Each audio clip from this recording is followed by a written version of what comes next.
Éduquer sans violence ne signifie pas qu'on éduque sans limite, sans règles, sans cadre éducatif. Au contraire, le cadre éducatif, il est là, mais il est amené avec empathie. Un petit exemple. Un enfant va ressentir une forte colère, et on le sait jusqu'à 5-6 ans, voire plus.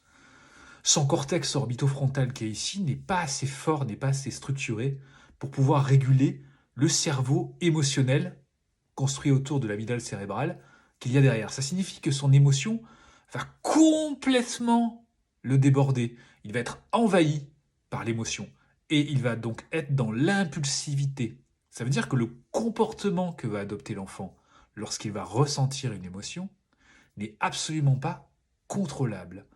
Donc il est nécessaire d'abord de l'aider à s'apaiser pour qu'il puisse retrouver le contrôle de ses capacités d'écoute notamment et de compréhension.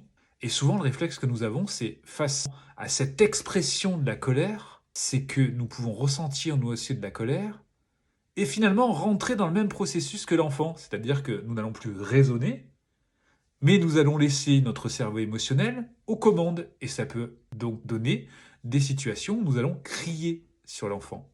La bonne nouvelle, c'est que l'adulte, lui, est capable de pouvoir se raisonner et de se dire, ok, mon enfant est en train de vivre une émotion, il a besoin de moi pour l'aider à réguler cette émotion.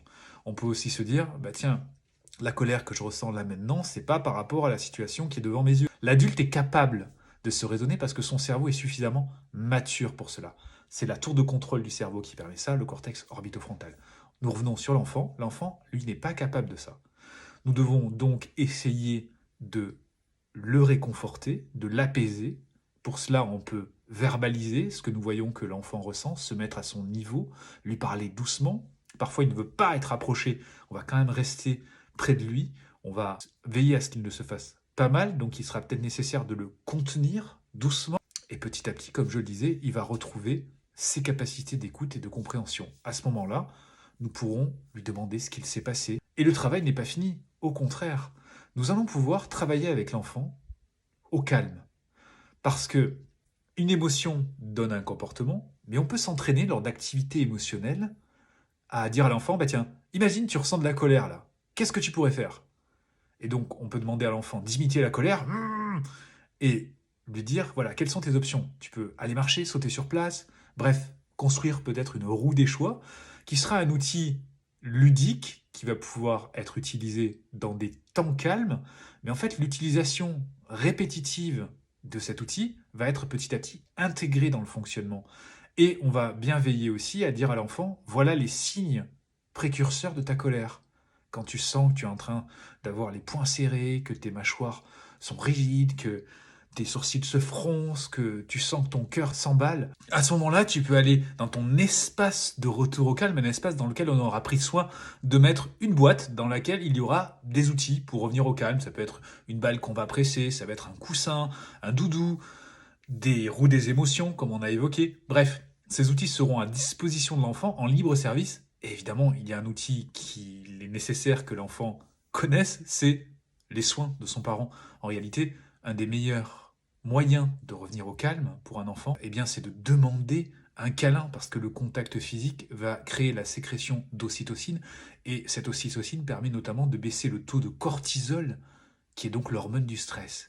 Donc, le câlin est l'outil idéal pour revenir au calme. Et c'est ainsi qu'avec toute cette stratégie d'accompagnement basée sur l'empathie, que le cerveau de l'enfant va maturer, et notamment la liaison entre le cortex orbitofrontal et le cerveau émotionnel sera encore plus efficace. Ça veut dire que l'un pourra réguler de mieux en mieux l'autre, et l'enfant sera en capacité de pouvoir ressentir une émotion, accueillir une émotion, réguler cette émotion, et surtout en comprendre le message, parce qu'on le sait, derrière l'émotion qui a émergé, il y a un besoin qui n'est peut-être plus satisfait.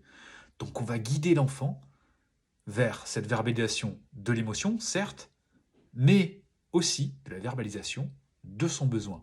Et quand on a traité le besoin, quand on a satisfait le besoin, bah forcément, le symptôme, c'est-à-dire le comportement, se résout de lui-même. Dernière chose, ce processus d'accueil de l'émotion, de la recherche du besoin et de la transformation du comportement, c'est à l'adulte de l'apprendre d'abord. Et ils pourront ainsi le transmettre encore mieux aux enfants.